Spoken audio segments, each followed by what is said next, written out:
नारायणं पद्मभवं वसिष्ठं शक्तिं च तत्पुत्रपराशरं च व्यासं शुकं गौडपदं महान्तं गोविन्दयोगीन्द्रमधास्य शिष्यं श्रीशङ्कराचार्यमथास्य पद्मं पादं च हस्तामलकं च शिष्यं श्रीशङ्कराचार्यमथास्य पद्मं पादं च हस्तामलकं च शिष्यं तं टोटकं वार्तिककारमन्यान्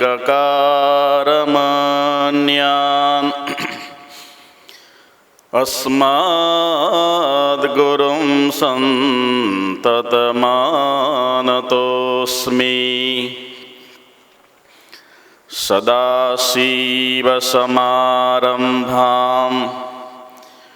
श्रीशङ्कराचार्यमध्यमाम् अस्मदाचार्यपर्यन्तं वन्दे गुरुपरम्पराम्। शङ्करं शङ्कराचार्यं केशवं बादरायणं सूत्रभाष्यकृतौ वन्दे भगवन्तो पुनः पुनः। ईश्वरो गुरुरात्मेति मूर्तिभेदविभागिने व्योमवद्व्याप्तदेहाय श्रीदक्षिणामूर्तये नमः। वसुदेवसुतं देवं कंसचाणूरमर्दनं देवकी परमानन्दं श्रीकृष्णं वन्दे जगद्गुरुं। मूकं करोति वाचालं पंगुं लंघयते गिरिं यत्कृपातमहं वन्दे श्रीपरमानन्दमाधवं। करारविन्देन पदारविन्दं मुखारविन्दे विनिवेशयन्तं वटस्य पत्रस्य पुटे शयानं बालं मुकुन्दं मनसा स्मरामि। वदनं सुन्दरं यस्य चरितं निर्मलस्तथा तं नौमि सद्गुरुं शान्तं श्री अखण्डानन्दसागरं। देहच्छताजनि दशा वर्ते देहातीत ते अखण्डानन्द सद्गुरुना चरणमा वंदन हो अगणित। जय माधव जय जय माधव जय माधव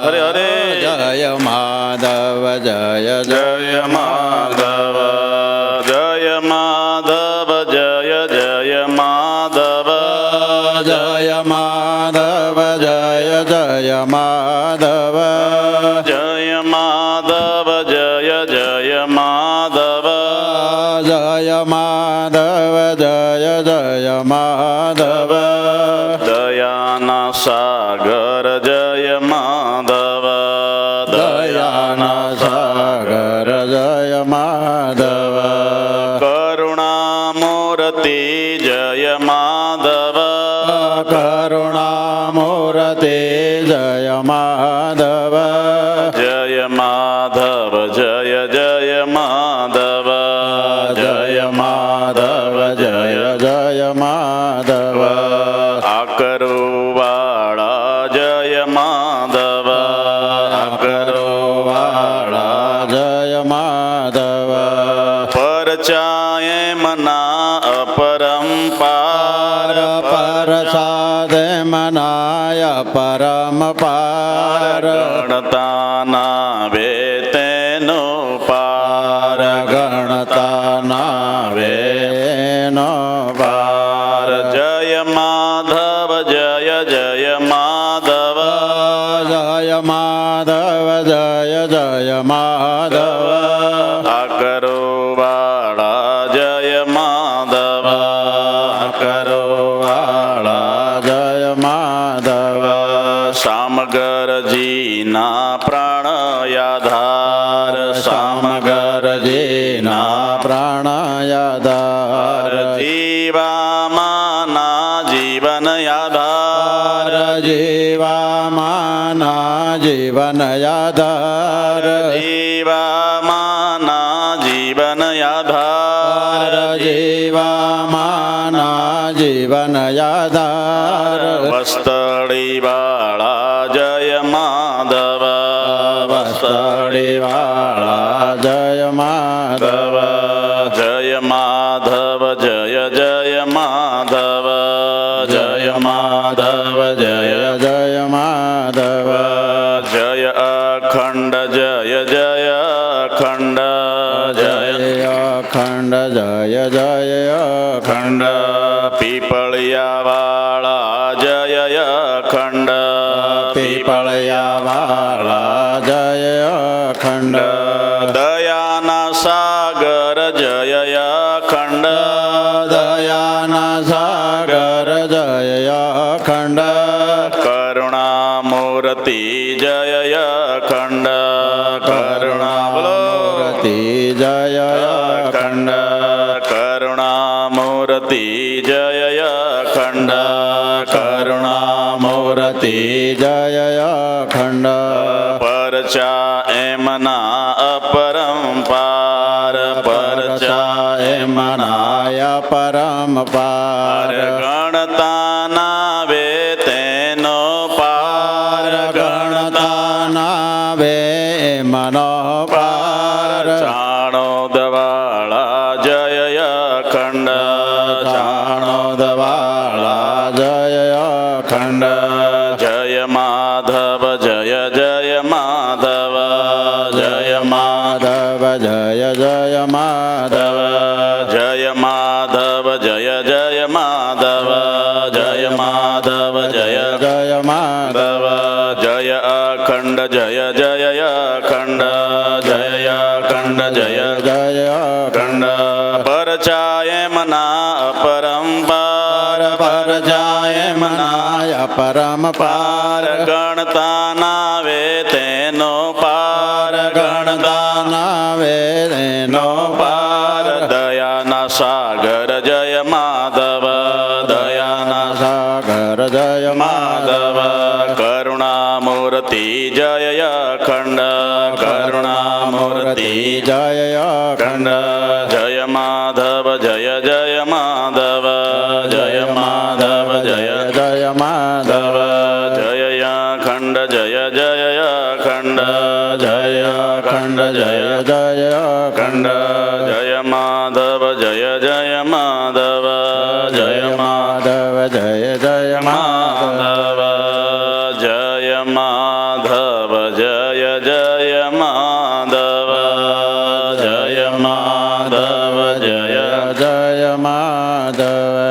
સચ્ચિદાનંદ નંદ ભગવાન ભગવાન કી જય.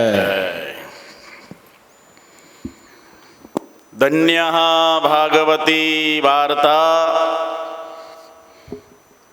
મુક્તિદાનેન ગર્જતી મહાપુણ્ય પ્રભાવેન કૃતેયમ કાયનૌ ત્વયા. શાસ્ત્રોની અંદર કીધું છે બહુ પુણ્યનો પ્રભાવ હોય, પરમાત્માની અસીમ કરુણા હોય, ગુરુ મહારાજનો રાજીપો હોય, ત્યારે આપણને આ ભવસાગર તરવા માટે શરીર રૂપી નાવ પ્રાપ્ત થાય છે. પરમાત્મા જ્યારે કોઈ જીવાત્મા ઉપર કરુણા કરવાના હોય, એના જીવનની પરિસમાપ્તિ કરવાના હોય અને જન્મ મરણના ચક્રમાંથી એને છોડાવવાના હોય, ત્યારે કોઈક મહાન એવા સદગુરુના હાથમાં એની સુકાન સોંપે છે.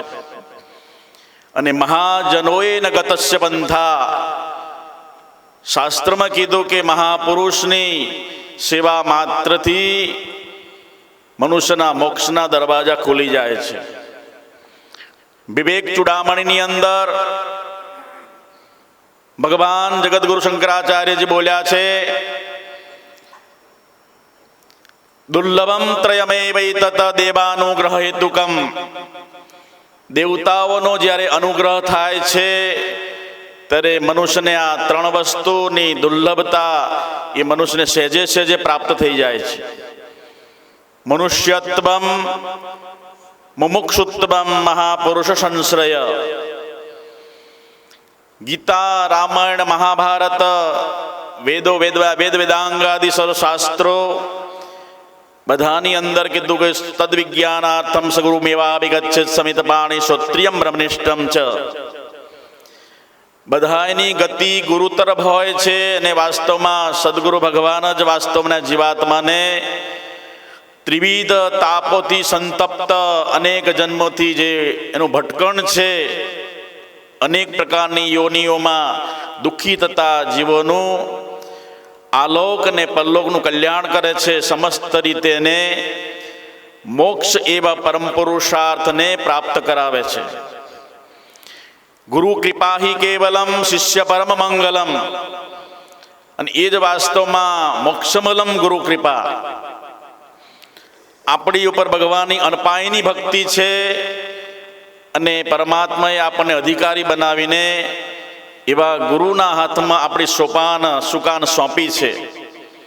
જે મહાપુરુષ વાસ્તવમાં નિરપેક્ષ છે, મુનિ છે, શાંત છે અને નિર્વૈર છે, છતાં સમદર્શી છે, જેની પાછળ પાછળ ભગવાન ભમ્યા કરે છે, એવા સદગુરુની આપણને ઉત્તમ ભેટ આપી. આપણે ગુરુને વાસ્તવમાં શરીરનું માળખું સમજીએ છીએ. તેમાં આણીશ મા દેહ ભાવ કે મોટો મર્મ છે, જીરે સદગુરુ છે ચૈતન્ય બ્રહ્મ કે જીવન ધન્ય. સદગુરુ સાક્ષાત ચિન્મય મૂર્તિ છે. એ કોઈ હાડકા ચામડાનું માળખું નથી. નાસ્તિ તત્વમ ગુરો પરમ. ગુરુનું શરીર બદલાઈ જાય પણ એ ચેતનનો ક્યારે નાશ થતો નથી. હંસાભ્યામ પરિવૃત્ત પત્ર કમલય દિવ્ય જગત કારણય. વિશ્વોત્તીર્ણ, વિશ્વનો ઉદ્ધાર કરવા માટે અનેક દેહ નિલયમ. એ ચૈતન્ય તત્વએ અનેક શરીરોને રહેવાનું જે સ્થાન છે નિલય, અનેક દેહ નિલયમ. અનેક દેહો દેવ એને ધારણ કર્યા. એ ચૈતન્ય તત્વએ આદિગુરુ ભગવાન શંકરાચાર્યના શરીરમાં આવ્યા. એમણે આ તત્વને જાણીને પછી એની પરંપરાની અંદર આપણા હૃદય સમ્રાટ ભગવાન માધવ ગુરુ આવ્યા. આપણા સૌના જે ઈષ્ટદેવ છે એવા માધવ ગુરુના હૃદયમાં એ ચૈતન્યનું પ્રાગટ્ય થયું. વિશ્વોત્તીર્ણ, આખા જગતનો ઉદ્ધાર કરવા માટે એ ચૈતન્ય સાક્ષી ચેતા, સાક્ષી સત્તા રૂપે રહેલું એ પરમાત્માનું પરાત્પર બ્રહ્મ કોઈના પણ હૃદયની અંદર એનું પ્રાગટ્ય થાય છે. વિશ્વોત્તીર્ણ, જગતનું કલ્યાણ કરવા માટે. અનેક દેહ નિલયમ. નિલય એટલે રહેવાનું સ્થાન, ઘર. અનેક દેહરૂપી જે ઘર છે, સ્વચ્છંદમાત્મેચ્છયા સ્વતંત્રતાપૂર્વક એ પરિભ્રમણ કરે છે. સ્વતંત્ર અને સ્વસ્વરૂપે પોતાના સ્વરૂપમાં સ્થિત રહીને અને દેહાભિમાન ગળતર જેને થઈ ગયું છે એવા આત્મારામી મહાપુરુષો વાસ્તવમાં એ વિચરણ કરે છે. અનેક દેહ નિલયમ સ્વચ્છંદમાત્મેચ્છયા, અને એ પરમાત્મા સ્વતંત્ર રીતે, એની પર કોઈ શાસન નથી, કોઈ શાસન કરતા પણ નથી, એને કોઈની શાસનની પણ જરૂર પડતી નથી. કારણ કે યદાનંદ લેશે સમાનંદી વિશ્વમ યદા ભાતિ સર્વે તદા ભાતિ સર્વમ યદા લોચિતે હિ યમન્યત સનસ્તમ સ નિત્યોપલબ્ધિ સ્વરૂપોહમાત્મા. 24 કલાક પોતાના હાથમાં રહેલા આમળાને જોવાવાળા, જેમ હાથમાં આમળું દેખાય એમ પરમાત્માને જોવાવાળા આત્મારામી મહાપુરુષો વાસ્તવમાં અંતઃકરણથી કલુષિત મનુષ્યો એને પારખી ન શકે, એને સમજી ન શકે. કેવળ ને કેવળ માત્ર દેહાધ્યાસ જે લોકો દેહાધ્યાસથી ઓળખાણ કરે છે. મને કે છે પરમાત્મા કે છે મને મનુષ્ય રૂપે જાણે છે. ગુરુને મનુષ્ય રૂપે જાણે તેનું નાવ બુડે તે ટાણે. ગુરુને મનુષ્ય રૂપે જાણે તેમાં આણીશ દેમાં દેહ ભાવ કે મોટો મર્મ છે જીરે. પરમાત્માનું જીવતું જાગતું પ્રત્યક્ષ રૂપે પ્રગટ રૂપે જે ચૈતન્ય છે એ જ વાસ્તવમાં સદગુરુ છે. અનેક દેહ નિલયમ સ્વચ્છંદમાત્મેચ્છયા આત્મેચ્છા વ્યવસીયતામ ભગવતો ભક્તિદ્રાઢીયતામ. અને એ જ કાર્ય અંશાભ્યામ પરિવર્ત પત્ર કમલય દિવ્ય જગત કારણે વિશ્વોત્તીર્ણ મનેક દિલ સ્વચ્છંદમાત્મેચ્છયા તત્તદ્યોગતયા સ્વદિશકતનું ભાવૈ કદી પાંકુરમ. એનું પરિશ્રમ છે, એનો વિચરણ છે, પરિવ્રાજક છે, એમનું પરિભ્રમણ છે. વાસ્તવમાં પ્રત્યેકના હૃદયની અંદર ભાવૈ કદી પાંકુરમ, દરેકના હૃદયમાં ભાવના રૂપી દીપકને પ્રજ્વલિત કરે છે. સદગુરુ મહારાજ સ્વયં દરેકના હૃદયમાં ભાવના રૂપી દીવો પ્રગટાવે છે. ભાવૈ કદી પાંકુરમ દીપાંકુરમ પ્રત્યક્ષાક્ષર વિગ્રહમ ગુરુપદમ ધ્યાય દ્વિબાહુમ ગુરુમ. દેવાદિદેવ મહાદેવ, મા જગદંબા, રાજરાજેશ્વરી, આ જગતની ચિતિ શક્તિ ભગવાનની અર્ધાંગના શક્તિને કહી રહ્યા છે, હે પાર્વતી, વિશ્વોત્તીર્ણ માટે જે ફરી રહેલા અનેક શરીરો ધારણ કરતા કરતા વાસ્તવમાં જે પ્રગટ બ્રહ્મ સ્વરૂપ છે માધવ ગુરુ પીઠને શોભાવે છે. આપણે આપણી પરંપરા ગુરુ પરંપરા અને ગુરુ ભક્તિને વરેલી છે. ભક્તિ તો આપણે માધવની જ કરવાની છે. જેણે પરંપરાનો પાયો નાખ્યો, પરંપરાનો સમગ્ર સ્ટ્રક્ચર એ સદગુરુના હાથમાં છે, એનું સુકાન એના હાથમાં છે. અને એ ભગવાનની કેટેગરીમાં ભગવાનની ઉચ્ચ કોટીમાં બેઠેલા છે. મહાપુરુષ ઉચ્ચ આસન પર સિંહાસન પર બેઠેલા છે. એવા માધવ ગુરુની આ ઉજ્જવળ પરંપરાના આપણે અનુયાયી છીએ. શ્રવણ મનન અને નિધિધ્યાસન દ્વારા પ્રત્યેક જીવાત્માના આશ્રિત ભક્તોના અને એ અંતઃકરણને કલુષને જે મળ વિક્ષેપ અને આવરણ ત્રણ ત્રિવિધ દોષોને નિવૃત્ત કરવા માટે એને સત્સંગમાં જોડ્યા. સત્સંગ દ્વારા જ મળ વિક્ષેપ અને આવરણની નિવૃત્તિ થાય છે. મળ અર્થાત પાપ, વિક્ષેપ અર્થાત ચિત્તની ચંચળતા, અને આવરણ અર્થાત અજ્ઞાનતા. આવરણ અવિદ્યા જાય વારી જાઉં વારણે. સદગુરુને શિષ્ય સોંપતા મારું ટળી ગયું રે, મારું ટળી ગયું દેહાભિમાન. અને એ વાસ્તવમાં એ દેહાભિમાન ગલિતે એ ગળતર કરવા માટે મળરૂપી અને વિક્ષેપ રૂપીને આવરણ રૂપી ત્રણ દોષોને મનુષ્યને અંતઃકરણને ગોળ ગોળ વીંટળાઈને કબજો કરીને એને કલુષિત કરી રહ્યા છે. પાપમ કૃત્વા દુર્ગતિમ યાન્તિ લોકા. સંસારની અંદર જાણે અજાણે પણ થયેલા જે પાપો છે એ વાસ્તવના અંતઃકરણને ઢાંકી દે છે. ઘનચ્છન્ન દ્રષ્ટિ ઘનચ્છન્ન મર્કમ. પંચદશીકાર કહે છે કે જેમ સૂર્યની સામે વાદળ આવવાથી સામાન્ય મનુષ્યના મૂઢ લોકો સમજે છે કે સૂર્યને વાદળે ઢાંકી દીધો. શ્રાવણ મહિનાની અંદર કે છે જેવી રીતે વાદળો આવે છે, વાદળો આવવાથી સૂર્યનો પ્રકાશ શું થઈ જાય? એને આવરણ આવી જાય. તો આપણે સામાન્ય મોટી ભાષામાં શું કહો છો? વાદળોએ સૂર્યને ઢાંકી દીધો. ઢાંકી દીધો, સાચી વાત? બોલો વાલજીભાઈ, કોને ઢાંક્યો? એ વાદળોએ સૂર્યને ઢાંક્યો નથી. અહીંથી ફોન કરો તમારા ભાવનગરમાં તો કે ભાઈ તો તડકો છે, તો કે અમે કતાર ગામમાં તો સૂર્યને ઢાંકી દીધો. કોને ઢાંક્યો? એ વાદળોએ સૂર્યને ઢાંક્યો નથી. ઘનચ્છન્ન દ્રષ્ટિ ઘનચ્છન્ન મર્કમ પંચદશીકાર કહે છે. એ વાદળોએ તમારી દ્રષ્ટિ સામે આડા આવી ગયા. કોને ઢાંક્યો? દ્રષ્ટિને, આંખોને ઢાંકી છે. સૂર્ય તો પ્રજ્વલિત છે. અહીં ને તો કઈ બીજા દેશકાળ વસ્તુની અંદર એ સૂર્ય પ્રજ્વલિત છે. એવી રીતે અંતઃકરણની અંદર જે ચિન્મય મૂર્તિ છે, સાક્ષી સત્તા રૂપે વિરસી રહેલો એ અનંત કોટી બ્રહ્માંડોનો અધિપતિ આત્મા 24 કલાક સનિત્યોપલબ્ધિ સ્વરૂપો હમાત્મા. તમે કોઈ સંસારની કોઈ પણ કાર્ય કરતા હો તો આત્મા શું કરે? બોલો, છે કે ના હોય? તમે કામ કરતા હોય, વેપાર, નોકરી, જોબ, ધંધો, ખેતીવાડી કરતા હોય, આત્મા ક્યાં જતો રહે? હે? કેવલ એ આવરણ આવી ગયું. બાકી તો સનિત્યોપલબ્ધિ સ્વરૂપો હમાત્મા. નિત્યો નિત્યાનામ ચેતનશ્ચેતનાનામ એકો બહુનામ યો વિદધાતિ કામાન તમાત્મસ્તમ એનું પશ્યંતિ ધીરા તેષામ સુખમ શાશ્વતીમ ન ઇતરેશામ. ઇતર પદાર્થોની અંદર જે આપણી દોડ છે, હરીફાઈ છે, કોમ્પિટિશન છે સુખને મેળવવાની, જેમ મૃગજળ લહરી થાય પીવા કાજે રે, એમ પશુ પછાડે પાવ.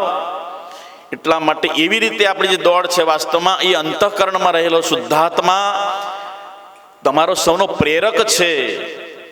મન બુદ્ધિ પહોંચે નહીં ઉપમા રહિત સૌનો પ્રેરક સોય. પ્રેરણા કરવાવાળો કોણ છે?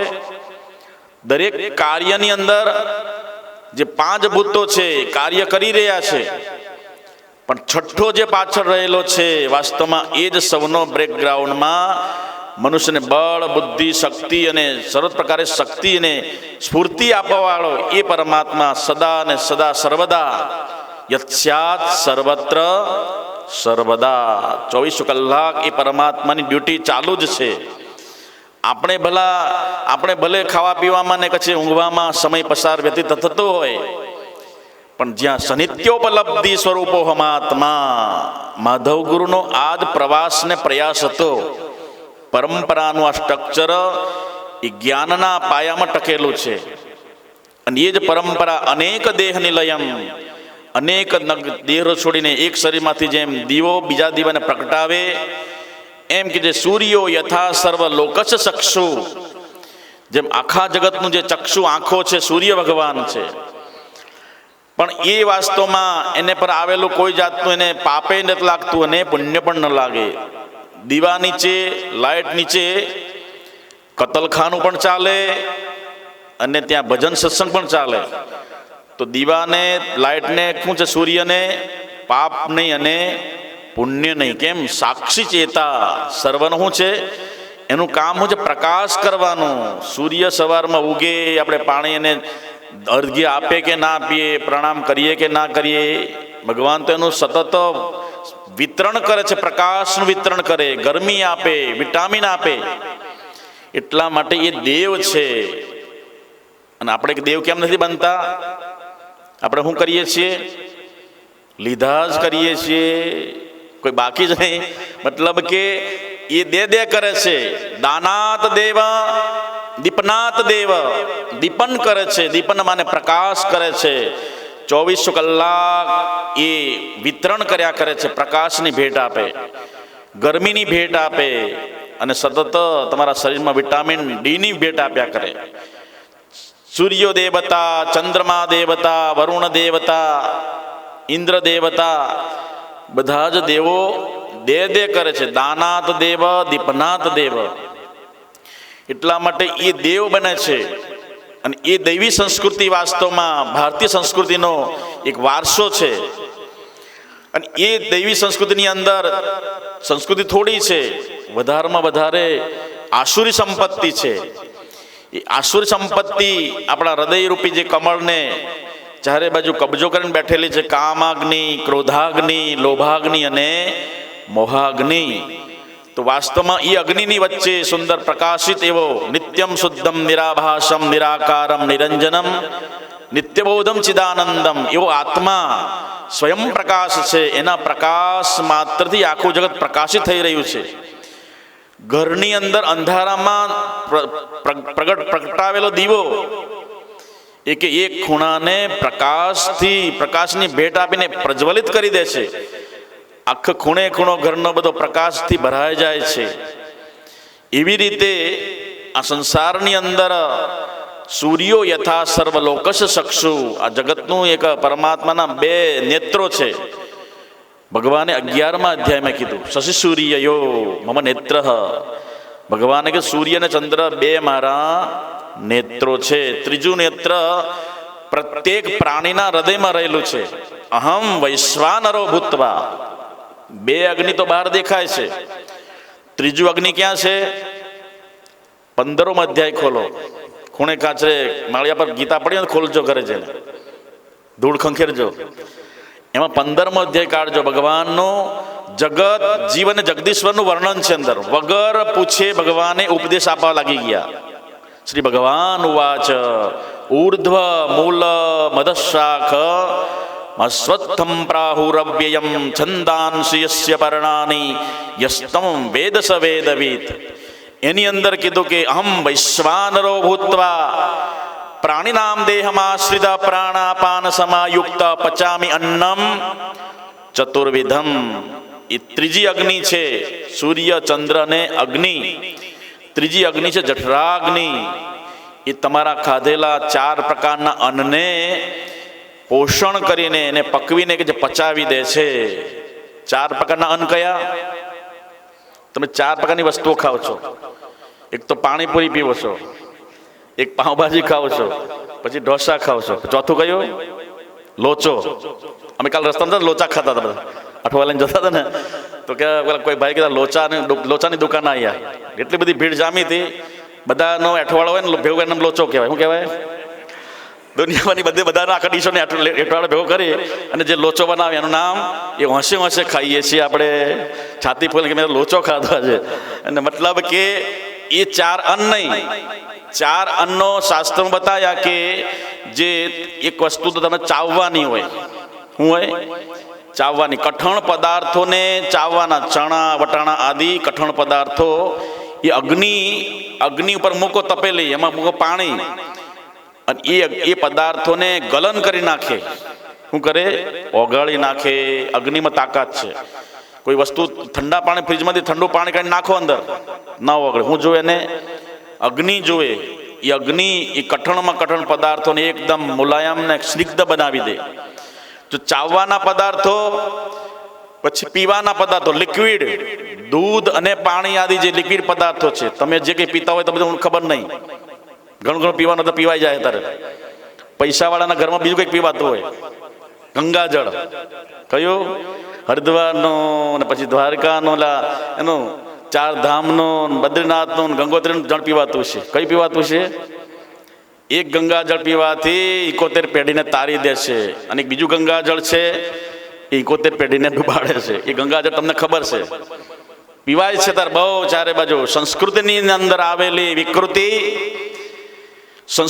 અંદર આવેલી વિકૃતિ વિકાસને બદલે વિનાશ તરફ નોતરી જાય છે. સંસ્કૃતિમાં જ્યારે વિકૃતિ આવે છે એટલે કીધું, શાસ્ત્રમાં કીધું ને, વેદની અંદર કીધું કે સમગ્ર પ્રજાનું સૌભાગ્ય, સમગ્ર પ્રજાનું સુકૃત સૌભાગ્યને લઈને કોઈ ધર્માત્મા નામનો રાજા પેદા થાય છે. દેશનું કલ્યાણ કરવાનું હોય તો પરમાત્મા સમગ્ર પ્રજાનું સૌભાગ્યનો એની સાથે જથ્થો હોય છે.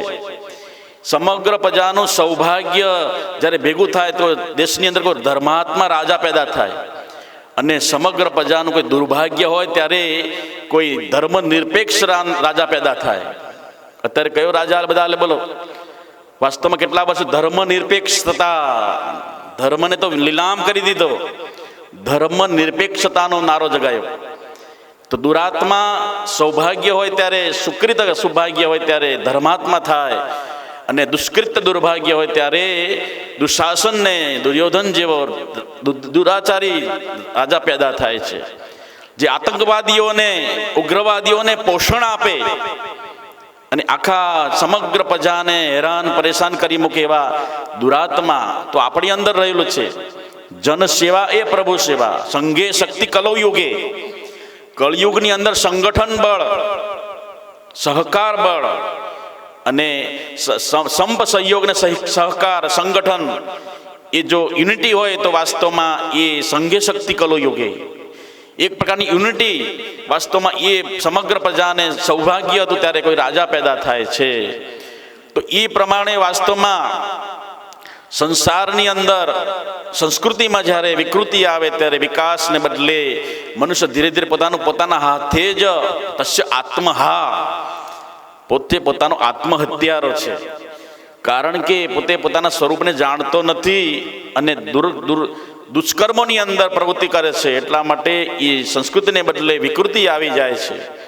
તો એટલા માટે પોતાના સ્વરૂપને ન જાણવાથી, અને એ આપણે વાસ્તવમાં જે સુખો લઈએ છીએ, તેષામ સુખમ શાશ્વતીમ ન ઇતરેશામ, જે વાસ્તવમાં સુખ અંદર છે પણ ભ્રાંતિજન્ય સુખો હરણની જેમ બહાર ગોતવા જઈએ છીએ ત્યારે વાસ્તવમાં સરવાળે કંઈ હાથમાં મળતું નથી. અને સરવાળે મીંડા મુકાણા, જરા સરવાળો જિંદગીમાં કેટલું કમાણા રે, જરા સરવાળો માંડજો. ક્યારેક ઘરમાં એકાંતમાં બેઠા હોય ત્યારે જીવનનું સૈવીરું કાઢજો. કાઢી સરવૈયું કોઈ સંતને બતાવજો, આ જિંદગીના ચોપડામાં સરવાળો માંડજો. બહુ દોડ્યા થાકીને ટેં થઈ ગયા. હવે જીવનમાં કંઈ સરવૈયું માંડો કે હવે મારે ક્યાં જવાનું છે. બોલો સોનાણી વાચ, જીવનની દોડ આપણે ક્યાં તરફ જઈ રહી છે. ભાગ્યશાળી છે એટલે તમને આવા સદગુરુ સાંપડ્યા છે, યાદ રાખજો. તમે બધા જ ભાગ્યશાળી છો, એમાં કોઈ બાકી નહીં. કારણ કે પરંપરામાં તમે જોડાયેલા છો, કારણ કે એ સમર્થ સદગુરુની સાથે આપણે જોડાયેલા છીએ. એ મહાપુરુષ ક્યારેય આપણી અવગતિ થવા ન દે. કારણ કે યસ્ય ક્ષણ પ્રસાદેન તીર્ણોહમ ભવસાગરમ, માધવ ગુરુએ અને શાસ્ત્રી સ્વામીએ વચન આપ્યું કે મહાપુરુષ સામે તમે પ્રત્યક્ષ થાવ, મૂર્તિ સામે. તો એની દ્રષ્ટિ માત્રથી કીધું કે શાસ્ત્રી સ્વામીએ લખ્યું, આનંદગીરી સ્વામીએ, નવમી શ્રી માધવાનંદમ સચિદાનંદ વિગ્રહમ યસ્ય ક્ષણ પ્રસાદેન તીર્ણોહમ. એની કૃપા માત્રથી મારે કાંઈ કરવું ના પડ્યું. કરતા તપ તીરથ વ્રત યોગ કે ફરતા ખૂટીએ જીરે. મનુષ્ય કરતા થાકીને ઠેં થઈ જાય. 11 કરો, દાત્રાઓ કરો, 4 ધામ કરો, વ્રત કરો, ઉપવાસ કરો, અનેક પ્રકારના યજ્ઞો કરો, અનેક સુકૃત કર્મો કરો, કરતા થાકી જાઓ. પણ જ્યારે સદગુરુ એક મંત્ર દ્વારા, એટલે એ મંત્ર મૂલમ ગુરુર વાક્યમ, ત્યારે મોક્ષ મૂલમ ગુરુ કૃપા. શાસ્ત્રી સ્વામી અનુભવ લખ્યો, યસ્ય ક્ષણ પ્રસાદેન તીર્ણોહમ ભવસાગર. મારે કાંઈ ના કરવું પડ્યું, પણ મારી પર ગુરુની ખાલી દ્રષ્ટિ પડી ગઈ ને, દ્રષ્ટિપાત પડવા માત્રથી જન્મો જન્માંતરા પાપો બધા બળીને ભસ્મ થઈ જાય. અને દર્શનથી દુષ્કૃત ટળે. અખા ભગતે સુંદર કીધું, દર્શનથી દુષ્કૃત ટળે ને પરસંતા પાવન થાય. દર્શનથી શું થઈ જાય? દર્શને જાતા હું તો મહાસુખ પામી, દર્શનથી દુઃખ જાય રે. આરે અવસરીએ જેણે સદગુરુ સેવ્યા. દર્શનથી દુષ્કૃત ટળે ને પરસંતા પાવન થાય. સ્પર્શ કરવો એટલે શું કહેવાય? એનો અર્થ ઊંડો છે. સ્પર્શ કરો એટલે શું કહેવાનું? ગુરુને અડવાનું. ક્યાં અડવાનું? નાકે અડવાનું. ક્યાં અડવાનું? સ્પર્શનતા પાવન થાય. એ મિનિંગ સમજાવો તમે. સ્પર્શ કરો એટલે એ શબ્દનો સ્પર્શ થવો જોઈએ આપણને. શબ્દ સ્પર્શ એટલે કીધું જે સ્પર્શ છે, એવી ગુરુના વાક્યો તમારા કાનને સ્પર્શ થાય, એ અર્થ થાય છે. ગુરુને ખેંચી ગુરુને હેઠા પાડશો, ગાદી પર હેઠેલા હોય ગુરુને અડવાન પડાપડી કરે. હું તો બે શિષ્યો હતા, પણ ડોબા જેવા હતા, બે બાંધતા હતા એને જેમ બધા બાંધે છે ને બધા ચેલાઓ બધા, એમ શું થાય બોલો. આ બે ચેલાઓ એવા હતા, જબરા હતા પાછા, કટ્ટા હટ્ટા કટ્ટા, ગુરુના લાડવા ખાઈ ખાઈને તાગડ ધીના કરતા હતા, ભજન બધા કરતા નતા. એટલે પછી શું થાય, વિનાશકાળ વિપરીત બુદ્ધિ, ભજન ના કરે એટલે બુદ્ધિ વિપરીત થઈ જાય. ભક્તોનું ખાધેલું જો ભજન ના બળતી એને બાળ બાવ ન આવે, એને ઋણ ચૂકવા મનાવે તો બુદ્ધિ, શિષ્યની બુદ્ધિ બગડી જાય. સ્વામીજી વાર ભોજન કરીને આવીએ ને ત્યારે સ્વામીજી એકલા અમે રૂમમાં હોય ત્યારે શું કહેતા, ગરબારીના ટુકડા ને ગજગજ લાંબા દાંત, ભજન કરશો તો ઉગરશો, નહીં તો કાઢશે હાથ. આજે પુરાણ પોળી ખાધી ને કાલે લાડવા ખાધા ને તમારા આંતરડા બહાર કાઢી નાખશે. એની નામની ત્રણ માળા કરી જ નાખજો. સ્વામીજી લેસન આપીને ગયા, ના કરે બધા ઠોઠ નિશાળી બધા ફેંકાઈ જાય. મતલબ કે ભજન કરવું જ પડે. તો આ બે ચેલાઓ હતા, બે બાંધતા હતા રોજ. ગુરુદેવ અમને તમે સેવાનું કામ આપી દો, અમારે રોજની રામાયણ છે, સવાર ઉઠીને બાંધણ થાય છે. તો કે જાઓ કે તમને હું આપું છું.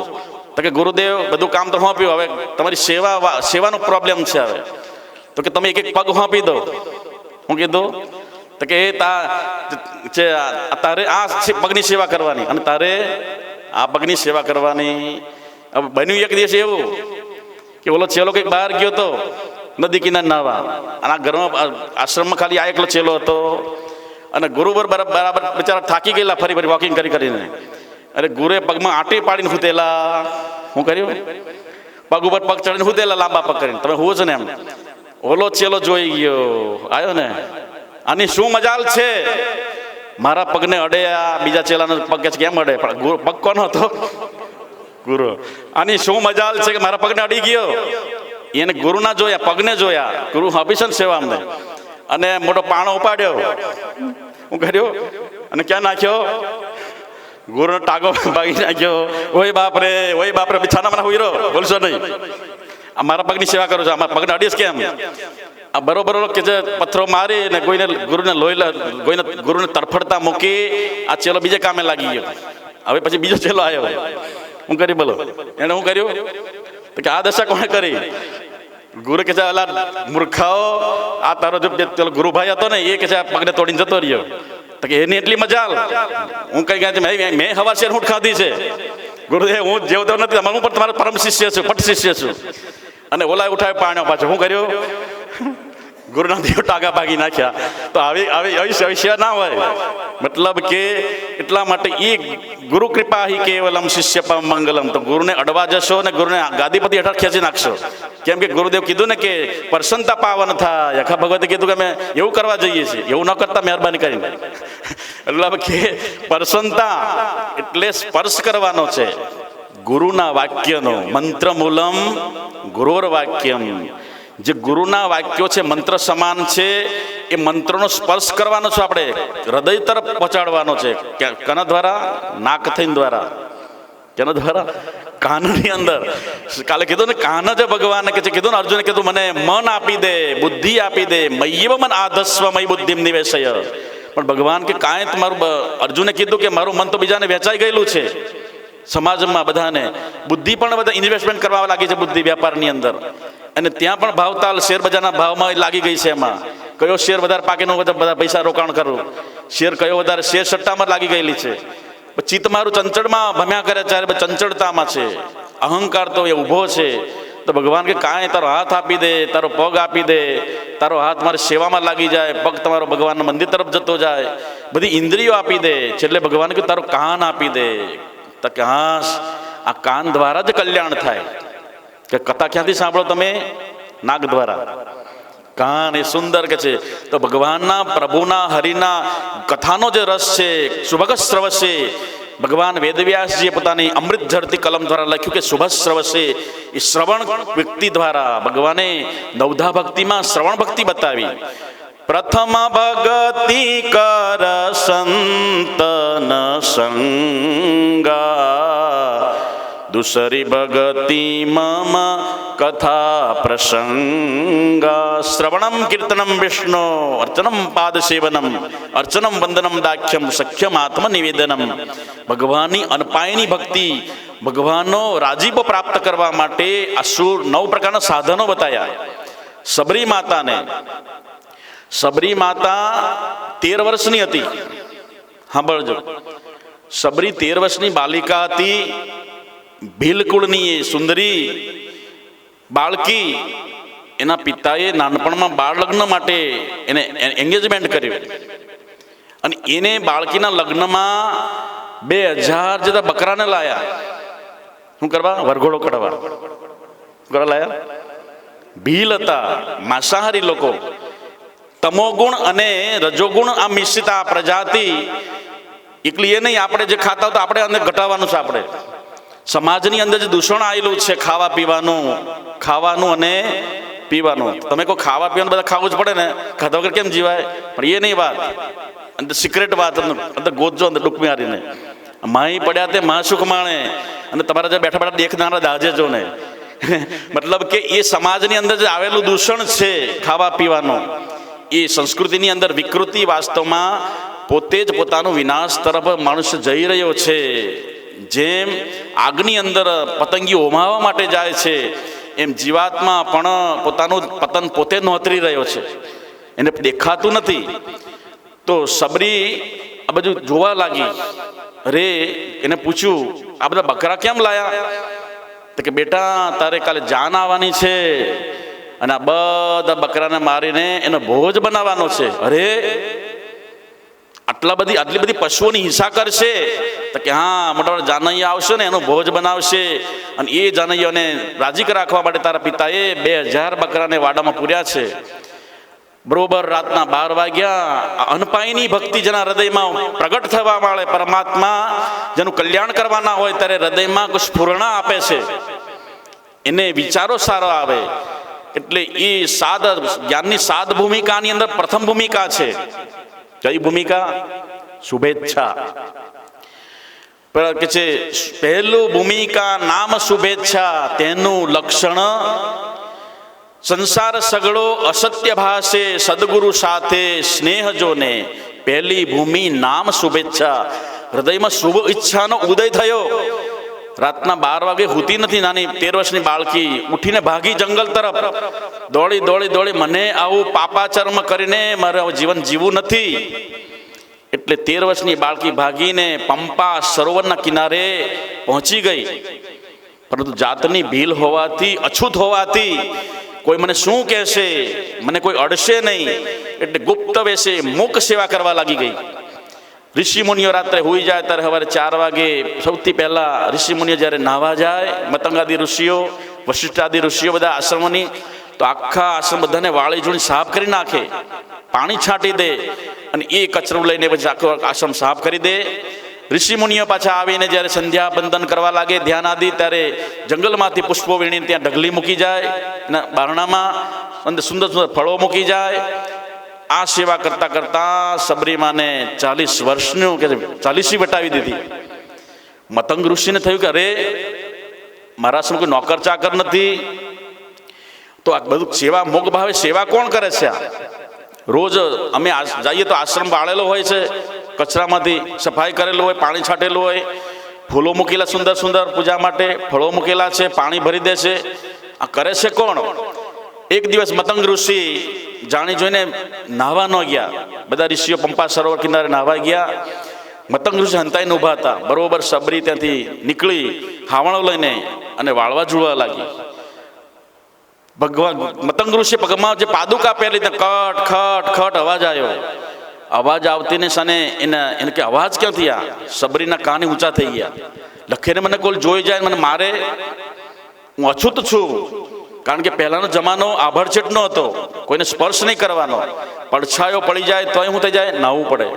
નરસિંહ મહેતા ગયા હતા હરિજનોના, ભક્તોના, જે ભગવાનના પરમ ભક્ત, ભગવાન જેને હરિજન નામનો એનો હરિના જન છે, જે ભગવાનને એકદમ નજીક છે, ગાંધીજી સુંદર શબ્દ આપ્યો. એવા લોકોના ઘરે જઈને જે સમાજ નાગરિક લોકો એના પડછાયો લેતા નહીં, એ આંગણામાંથી પસાર થાય તો આખો રસ્તો ધોઈ નાખતા. એવો છૂતાછૂત નો હતો. નરસિંહ મહેતાએ પોતાની કલમથી લખ્યું, છૂતા છૂત ત્યાં નહીં પરમેશ્વર. ભગવાન તો એમાં તો ભગવાને એનું પણ શરીર બનાવ્યું અને તમારું પણ શરીર બનાવ્યું. એની અંદર પણ હાડકા ચામડા મળમૂત્ર અને પંચભૂતો ભરેલા છે. એની અંદર જે લોહી છે, અને એની અંદર લોહી પાછું કેવું હોય? લીલા રંગનું હોય. કેવું હોય? એના નાક આ બાજુ હોય, તમારું નાક અહીં હોય. તો ભગવાને સાંગોપાંગ જેવું એને બધા ભગવાને આપણને ઘડે, એને ભગવાને એને ઘડ્યા છે, એને પણ એનું ભગવાને ઘડતર કર્યું છે. તો આપણે પક્ષાપક્ષી ને છૂતાછૂત ક્યાંથી લાયા બોલો? એ શરીરને અભડાવાથી અંદર અભડાવા છે ને બોલો? તમારા શરીરમાં ભર્યું છે હું ચામડું જ મળેલું છે. અમે ચામડાનો પટ્ટો પહેરતા નથી, પણ આ ચામડા આખું શરીર શાથી મળેલું છે? અમે ચામડાના ચપ્પલ પહેરતા નથી, મોજા પેલા પટ્ટો પહેરતા નથી, પણ શરીરમાં શું જડ્યું છે બોલો? તો જેટલું તમે નવડાવો ધોવડાવો તો પવિત્ર થતું નથી. રોજ સવારે શું કરવું પડે છે? સવારે ઉઠો ત્યારે શું શરીર થઈ જાય? ગંદુ થઈ જાય. જ્યાં હાથ નાખો તે ધોવા પડે. તો વાસ્તવમાં એ શરીર રાત્રે મરી જાય છે. શરીર શું થઈ જાય છે? મન સહિત એકાદશ ઇન્દ્રિયો મૃતપ્રાય થઈ જાય છે. એટલે સવાર ઉઠીને તમે હનાન કાઢો છો. શું કરો છો? કાઢો છો ને? નવું કેમ પડે? રાત્રે તો મરી ગયા હતા. એક જ શુદ્ધાત્મા સાક્ષી ચેતા કેવલો નિર્ગુણસ્ય નિત્યમ શુદ્ધમ નિરાભાસમ નિરાકારમ નિરંજનમ. એ ચૈતન્ય આત્મા ખાલી જાગતો હતો, બાકી તમે તો બધા ઊંઘી ગયા હતા. એટલે સવારમાં ઉઠીને હનાન કાઢવાનો એ નિયમ નીકળ્યો કે સવારમાં નાહો એટલે કોઈ મરી ગયું, તમે પોતે મરી ગયા હતા. એટલા માટે એ સબરી કે છે મતંગ ઋષિના આંખમાં આંસુ આવી ગયા. બેટા તું કોણ? તો કે બાપજી હું 13 વર્ષની હતી ને અત્યાર સુધી તમારી મોગભાવે સેવા કરું છું. મતંગ ઋષિ કે અત્યાર સુધી તું છુપી કેમ રહી? તો કે બાપજી હું અછૂત છું. 13 વર્ષની એ ઇતિહાસ મને યાદ આવે છે બાપજી. મારા પિતા મારા લગ્નમાં જાનૈયાને પ્રસન્ન કરવા માટે અનેક પ્રકારના પશુઓને બલિ ચડાવવા માટે તૈયાર હતા. અને એ મને મારી પરમાત્માએ પ્રેરણા કરી એટલે તમારી પાસે આવી. ગુરુમેવા બી ગચ્છે, ભગવાન એને ગુરુ પાસે પહોંચાડી દે. બહુ કલ્યાણ કરવાનું હોય ત્યારે ભગવાન બીજું કાંઈ ના કરે, એને પોતાનો હાથ તમને ગુરુના હાથમાં સોંપી દે. બસ પછી તો આગળ બધું ગુરુ જાણે. તું મારે તારે ડૂબાળો કે તારે હાથ સોંપી છે મારા જીવન કેરી નાવ. તો ભગવાન આટલું જ કામ કરે. ભગવાને જ્યારે કરુણા કરવાની હોય, જીવાત્માનો ઉદ્ધાર કરવાનો હોય અને એનો છેલ્લો જન્મ હોય ત્યારે ભગવાન બધું ધ્યાન રાખીને એનો છેલ્લો જન્મનો ઉદ્ધાર કરવા માટે ફરી જન્મ લેવો ના પડે એટલે આપણો હાથ ભગવાન કે છે ગુરુના હાથમાં સોંપી દે. શ્રેષ્ઠ અને જે સદગુરુ છે ક્ષત્રિય બ્રહ્મનિષ્ઠ મહાપુરુષની પાસે જે 5 લક્ષણો બતાવ્યા એ અનુસાર પહોંચે. છબરી ધીરે ધીરે મતંગ ઋષિને આવું સાંભળવાથી આંખમાં આંસુ આવી ગયા. બેટા તું આજથી મારા આશ્રમમાં નિર્ભયપણે તું રહી શકે છે. અને બરોબર સમય ઘટના એવી ઘટી કે મતંગ ઋષિનો સમય શરીરનો સમય આવી ગયો. પ્રારબ્ધ હવે ભોગવાઈ ચૂક્યું હતું. શરીર પ્રારબ્ધ પૂજ્યમાનો હિ, શરીરનો જ્યાં સુધી પ્રારબ્ધ છે ત્યાં સુધી જીવવાનું પ્રત્યેકને, મારે તમારે બધાને XYZ જ્યાં સુધી પ્રારબ્ધ છે ત્યાં સુધી જ આપણા શ્વાસ છે. જ્યાં પ્રારબ્ધ ચૂકવાઈ ગયું શરીરમાં, દેહના દંડ દેહને મળી ગયા પછી એક ક્ષણ માટે પ્રાણ વળી પાછો વળવાનો નથી વિશ્વાસ. એ પ્રાણ પછી પાછો આવશે કે નહીં કોઈ વિશ્વાસ નહીં. તો પ્રારબ્ધ ભોગવતા ભોગવતા પ્રારબ્ધ પૂરું થયું અને એ કર્મના સિદ્ધાંત અનુસાર મતંગ ઋષિએ જ્યારે છેલ્લે જ્યારે પ્રાણ એકદમ આવી ગયો નજીક ગળા સુધી, પ્રાણ પ્રયાણ સમયે કફવાત પિત્તઈ, કુંતાજી બોલ્યા છે. ભગવાન કૃષ્ણ જ્યારે દ્વારિકા જઈ રહ્યા હતા અને છેલ્લે કુંતા માતા ભગવાન પાસે માગે છે. શું માગ્યું કુંતાજીએ? 8વા લાઈનમાં સુંદર 1000 વારનો પ્લોટ. એ તો કતારગામમાં કે વેસુમાં. કુંતાજી શું માગ્યું? વિપદો ભગવાનને ડગલે પગલે આ દુઃખ છે ને મારો પીછો ના છોડે. ભગવાન એક સમય પહેલી વાર ભગવાનના આંખમાં આંસુ આવી ગયા. કૃષ્ણ ભગવાનના, અરે આ બાઈ તો જો, જેને ડગલે ને પગલે જ્યાં નાનપણમાં જ વિધુરતા પ્રાપ્ત થઈ, વિધવા બની, રંડાપો આવ્યો અને ત્યાંથી અત્યાર સુધી આ બાઈના જીવનો ક્યારે સુખની ઘડી સૂર્યોદય થયો, અત્યારે એના જીવન સુખનો સૂર્યોદય ઉગ્યો છે. ત્યારે 2000 હું માગે છે? વિપદો નહીં શાશ્વત. ભગવાન મને ડગલે ડગલે દુઃખ આપો. કેમ કે દુઃખની અંદર તમે અમારા પડખે રહ્યા પડછાયો બનીને, અને અત્યારે સુખ આવ્યું તો તમે હું જાઓ છો, અત્યારે અમને છોડીને જઈ રહ્યા છો. એટલે એણે કીધું પ્રાણ પ્રયાણ સમયે કફવાત પિત્તઈ. અંત સમયમાં ભગવાનનું ભજન થશે કે નહીં કોઈ ગેરંટી નહીં. કેમ? કફવાત પિત્તઈ કંઠાવરોધનમ સ્વર્ણમ કુતસ્તે. જ્યારે કફ અને વાયુ ને ગળામાં કશે કફ ભરાઈ ગયો છે એ સમય તમારું સ્મરણ ક્યાં થઈ શકવાનું છે? કપપાત વિત્તે એને કંઠાવરોધન સમય સ્મરણમ કુતસ્તે. ભગવાન અત્યારથી જ મારું મન તમારામાં લાગી જાય. એટલે સબરી જે ભગવાને મતંગ ઋષિ કીધું કે બેટા જ્યાં મારો આશીર્વાદ છે તે બહુ સેવા કરી. અને એ સમય બરોબર સબરી સેવા કરતા કરતા 40 વટાવી દીધી, 50 ને 75 વર્ષ થઈ ગયા. અને એ સમયે મતંગ ઋષિ કીધું કે બેટા તારા ઘરે એક ને એક દિવસ આ ચતુર્યુગી ચોકડીનો બ્રહ્માજીની પૂરી થતા જ જ્યારે બ્રહ્માની 28 મન્વંતર આવશે ત્યારે આ જગતનો નાથ ભગવાન મર્યાદા પુરુષોત્તમ તારા ઘરનું આંગણું પાવન કરશે. ગુરુના વચનમાં વિશ્વાસ રાખી સબરીએ સેવાનો વ્રત ચાલુ કરી દીધો.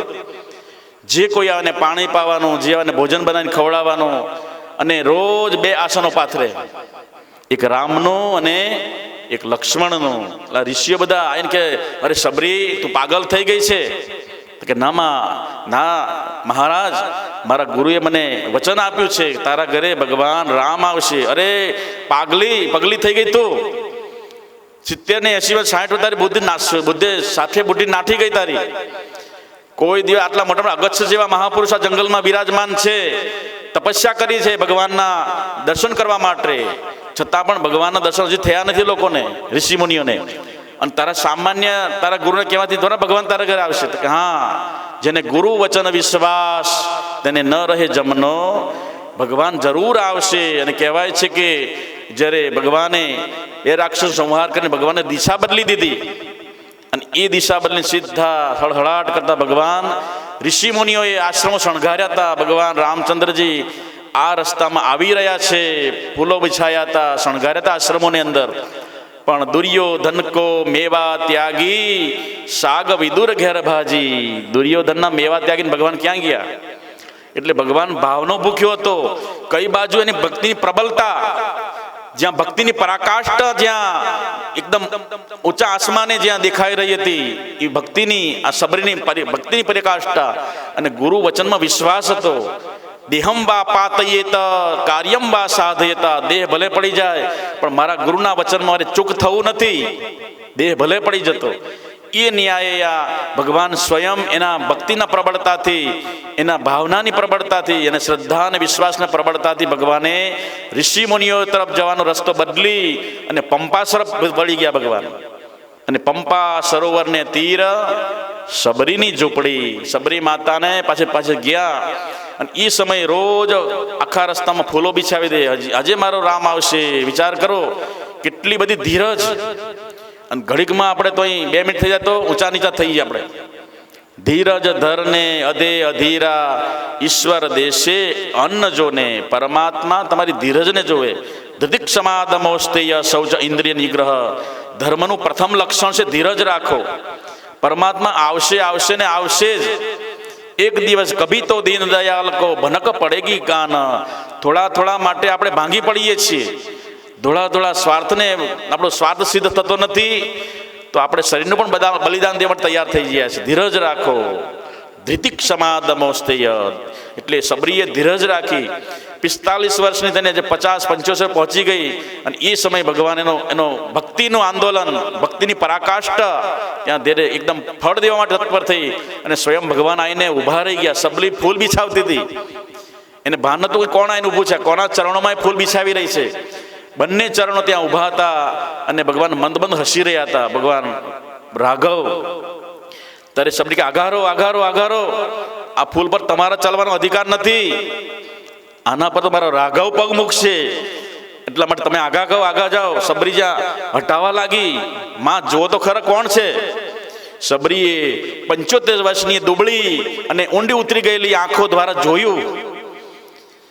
જોતાની સાથે જ એના આંખોની અંદર અશ્રુનો ધોધ વહેવા લાગ્યો. અને એને પ્રેમાશ્રુ દ્વારા સબરી માતાએ ભગવાન રાઘવના ચરણોનું પ્રક્ષાલન કર્યું. ભગવાનના આંખમાંથી આંસુ નીકળી ગયા. માં સબરી અને ભગવાને સ્વયં પોતાની માને ભેટે ને એમ ભગવાન રાઘવ એને ભેટી પડ્યા. આકાશમાં દેવતાઓ પણ પુષ્પવૃષ્ટિ કરવા લાગ્યા. ધન્ય હો સબરી તારી ભક્તિને, ધન્ય હો સબરી તારી ગુરુ ભક્તિને. અને એ ભગવાન એક ને એક દિવસે આયા તો સબરી કહેવા લાગી, મને આજે એટલો આનંદ છે, તમે મળ્યાનો આનંદ નથી મને.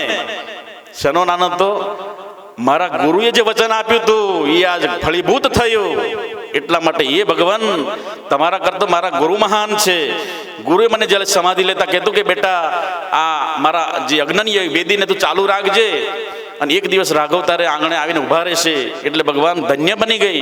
કારણ કે ગુરુ ગોવિંદ દાનો ખડે કાકો લાગો પાય, બલિહારી ગુરુદેવ કી ગોવિંદ દિયો બતાય. તો ભગવાન જાતિ પાતિની અંદર બેઠેલો નથી. ભગવાન તો તમારા હૃદયને વાંચે છે. ભગવાનની આંખો શું વાંચે બોલો? ભાવતી ભક્તિ કરો ભગવાનની, રાત દિન રટના કરો શ્રી રામની. ભાવતી ભક્તિ કરો ભગવાનની. વસ્તુની પ્રધાનતા નથી. શેની પ્રધાનતા છે? ભાવની પ્રધાનતા છે. એ ભાવે હિ વિદ્યતે દેવો તસ્માદ ભાવ હિ કારણમ. ભક્તિમાં 9 પ્રકારના આંદોલન આવે અંદર. તમારું હૃદય કંપિત થવા લાગે, તમારું હૃદયમાં કંપન થવા લાગે, શરીર આખું કાંપવા લાગે, ધરધર ધ્રુજવા લાગે, આંખમાંથી આંસુ નીકળવા લાગે, રોમ રોમ પુલકિત થઈ જાય. ત્યારે એ ઉદ્ધવ ભગવાન કહે છે કે ત્યારે મારી અનપાયની ભક્તિ હવે તાત્કાલિક ફળ દેવાની તત્પર થઈ ગઈ છે. એના હૃદયમાં પુલકિત થવા લાગે. આંખોમાંથી આંખે આંસોડાની ધારા, જેને લગની લાગી છે ભગવાનમાં, તે તો સુખેથી ફરે છે આ સંસારમાં. તનમાં લાગે તાલાવેલી. જેમ પુત્ર નથી તો પુત્ર મેળવવા માટે લાલાયિત થાય છે. પથ્થર એટલા દેવ કરે, બાધાઓ આખળીઓ કરે, ન પદાર્થો ખાતા નથી, પીતા નથી, અને ત્યાં સુધી ચપ્પલ પણ પહેરતા નથી. પગલીનો પાળનાર દેને રંડામાં, વાંજિયા મેણા રે માતા દોયેલા રે માં. જેમ પુત્ર માટે ઝંખના હોય છે, જેની પાસે ધન નથી, ધન મેળવવા માટે આકાશ ને પાતાળ એક કરે છે, એવી રીતે ભક્તિમાં એવી લાગે છે.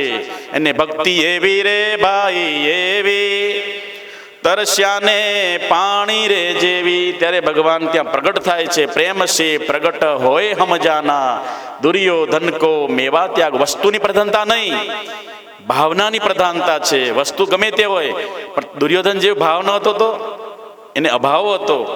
દેહ દ્રષ્ટિથી ભગવાનને જોતા હતા, મહારાજ જેવો જ છે આ. પણ જ્યાં ભાવના ભગવાનને ખેંચીને ક્યાંની ક્યાં લુખી સુખી એ ભાજી ખાવા ભગવાન ત્યાં પહોંચી ગયા.